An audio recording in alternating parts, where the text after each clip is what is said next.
When you think of Pokémon cards, what's the first image that springs to mind?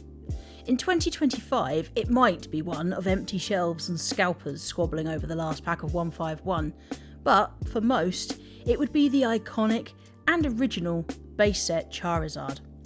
This card, one of the most sought after for nearing 30 years, has kept collectors searching and hoping since its release. I remember, as a child, walking for miles one night after school because someone's friend's brother had a beaten up copy that he was willing to trade me. And yeah, I sold it for 15 quid in 2008. I know. Its fiery reds and oranges, distinctive starry hollow pattern, and iconic roaring Zard in all his fierce boy fury is arguably the symbol of Pokemon card collecting. It's become the holy grail for many collectors the world over. In today's video, we'll be celebrating this card's creator, Mitsuhiro Arita. His illustrations have been featured on Pokemon cards since their inception in 1996, that's nearing 30 years, and continue to be seen in sets right up to the modern day. In total, he's illustrated over 600 cards, which makes him one of, if not the most, prolific contributor to the Pokemon TCG. In today's video, we will be finding out more about who Mitsuhiro Arita is, exploring some of his most iconic Pokemon cards, discussing his art style, his highest valued cards, and his legacy's impact on Pokemon. This is the first in a new series for the channel in which we'll focus on key Pokemon card illustrators and explore their lives and work. Be sure to subscribe to the channel to catch future episodes and other Pokemon content. Born in 1970 in the Fukuoka prefecture on Japan's main island of Kyushu, he is a self-taught illustrator and artist who has provided artwork for the Pokemon TCG since its start in 1996, as well as for a number of other franchises, including Final Fantasy, Shin Megami Tensei, Monster Hunter, and Super Sentai.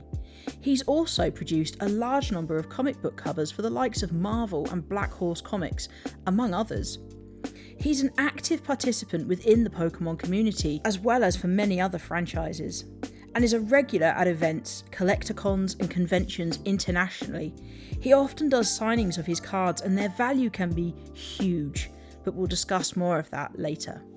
Conversely, his favourite Pokemon is Mewtwo, for whom he's created some of the Pokemon's most iconic cards, including the Mewtwo GX from Shining Legends, the Mewtwo and Mew GX Tag Team card, and Rocket's Mewtwo EX from EX Team Rocket Returns. He regularly conducts live painting sessions on YouTube and social media to help supplement his income as a freelance artist, and runs an online store to sell his official items and to auction off his work. If you want to support him, you can sign up for his store's newsletter, and I'll include the link in the description below. Arita's art style is defined by a masterful blend of realism, dramatic composition and narrative depth, making his work instantly recognisable in the world of Pokemon cards. Since illustrating the iconic Base Set Charizard in 1996, Arita has brought a cinematic quality to the Pokémon Trading Card Game that set him apart from the very beginning. His early work showcases his skill in lighting, motion and atmosphere, often telling a story within a single frame.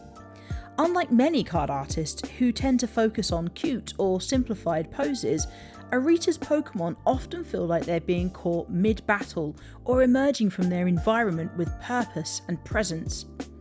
His style balances technical realism with the fantastical essence of the Pokemon world, often giving even gentle or whimsical Pokemon a sense of weight and gravitas. Arita frequently uses rich, naturalistic colour palettes, layered textures and dynamic angles to make his illustrations feel alive.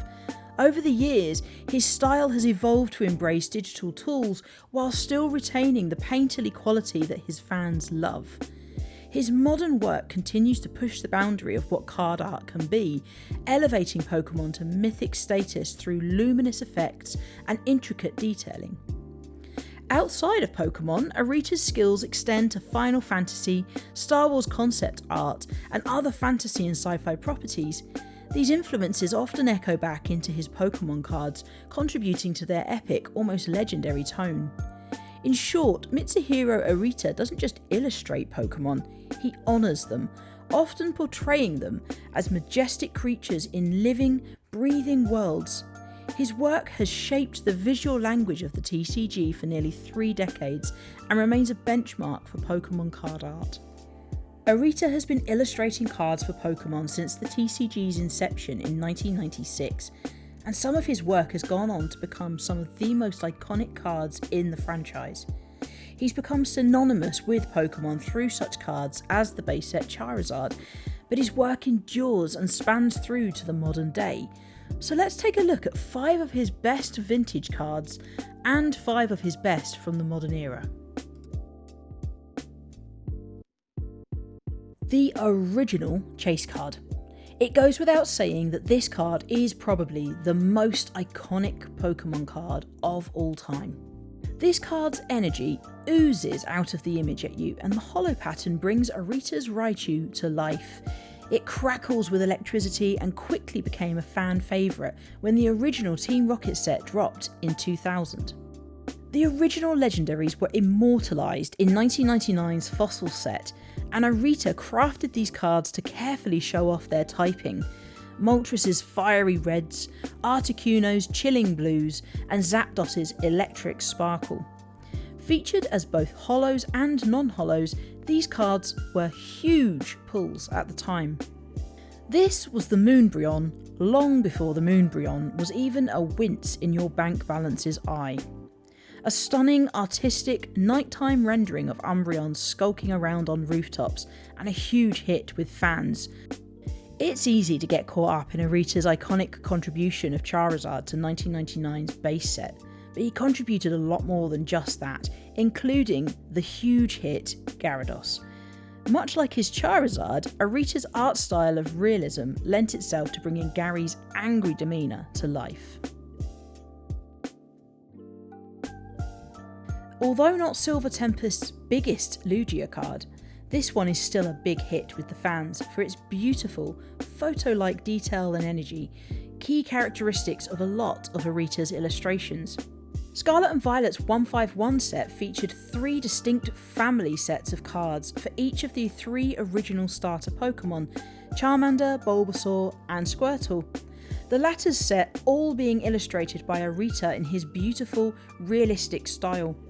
Blastoise in particular is a fan favourite as he's underwater, but despite it being a still image, somehow it still feels like he's moving through the surf. These 2 promo cards are definitely among the most iconic ever produced. Made in conjunction with Japan Post, these promos featured in a special Pokémon Center stamp box and feature promos of Pikachu and Cramorant, both illustrated by Arita, and are cleverly designed to pay tribute to the more traditional Japanese art style of ukiyo-e. Arguably, Sun and Moon's tag team cards are among the most popular and sought after Pokémon cards of all time, and Arita's contribution to this series was not a small one. He produced a lot of the most iconic tag team cards, including Umbreon and Darkrai, Moltres, Zapdos and Articuno, and Magikarp and Wailord, among many, many others. All fan favourites. One of the biggest cards of the Sword and Shield era, Arita's Dialga is cosmic and spacey with strong ethereal vibes which really play into Dialga's legendary status. When we talk about valuable cards in the Pokémon world, Mitsuhiro Arita's name is one that regularly comes up because his cards aren't just beautiful, they are also highly collectible, historically significant and often very expensive.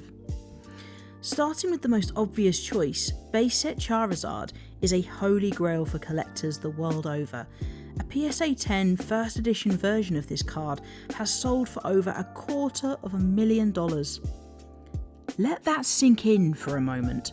One card, one shiny bit of cardboard, sold for the going rate of a nice family home in many areas of the Western world. Furthermore, regardless of the card's quality, if it's signed by Arita himself, it can still pull in anywhere from $5,000 to $15,000. However, there are lots of other cards illustrated by him which are also highly valuable. These include others from 99's base set, such as Shadowless Venusaur, which has sold recently on eBay for nearing £400, around $530 in a PSA 8. Another like this sold for just over £500 or $660.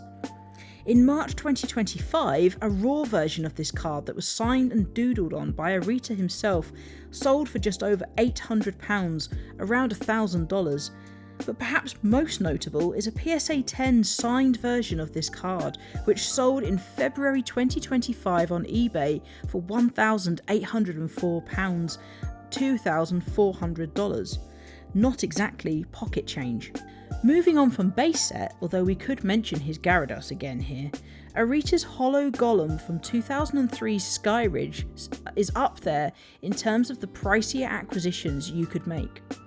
Despite not being one of the most popular Pokemon in the dynasty, this card has sold in May 2025 in a PSA 9 for just over £900 or $1,200, and earlier in the month a PSA 10 sold for $1,281, which is around $1,700. His Umbreon from Aquapolis is known for being one of the rarer E-Series cards, and commands prices that are no joke too. In May 2025, a PSA 9 copy featuring a swirl in the hollow pattern fetched £1,805 or just over $2,400 on eBay. On the auction site, a PSA 10 of this is hard to come by, but a Tag 10 sold in April 2025 for £1,295. That's just over $1,700. And that was a Japanese version of the card, which typically sell for less than their English counterparts. Whilst we could talk endlessly about his cards and their value, I'll round this out by discussing a final base set card that was listed as a common card in the original run, which is Arita's Pikachu. However, there exists a version of this card where Pikachu's cheeks are red, not yellow, and this pushes its rarity into the stratosphere along with its value. In May 2025, one eBay sale for a PSA 9 first edition version of this card sold for £615 or $820, in comparison to its yellow-cheeked counterpart, which sold in April 2025 for the much smaller amount of £222 or $296. Mitsuhiro Arita set the tone for what a Pokemon card could be, not just cute or collectible, but cinematic, powerful and full of story. Arita's style, rich in lighting, dynamic posing and emotional intensity, can still be seen in the work of today's top illustrators. He didn't just help to define the look of the Pokemon TCG, he helped to inspire an entire generation of illustrators who followed in his footsteps. For example, Akira Igawa, known for alt art like Crown Zenith's Arceus V-Star and huge Charizard cards from both Obsidian Flames and Paldean Fates. His use of depth, swirling energy and mythic framing has clear echoes of Arita's legendary takes on Pokemon.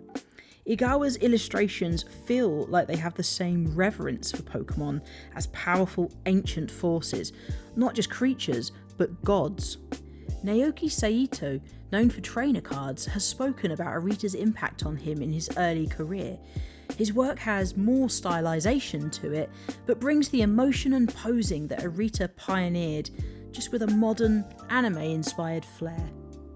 However, Arita's influence, along with the other artists of the earlier sets, cannot be underemphasized.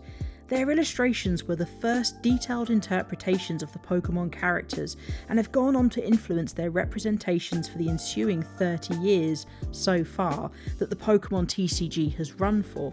For example, his base set Pikachu is often commented on for being chubby, and more recent interpretations have the Pokemon figurehead character presented as being far slimmer. But Arita's interpretation was the first and continues to influence Pikachu's design to this day. Just look at the Chonkachu, Pikachu's Gigantamax form. In short, without Arita's illustrations, we might have some very different versions of our beloved Pokemon, and we will always have him to thank for that. What's your favourite Mitsuhiro Arita card?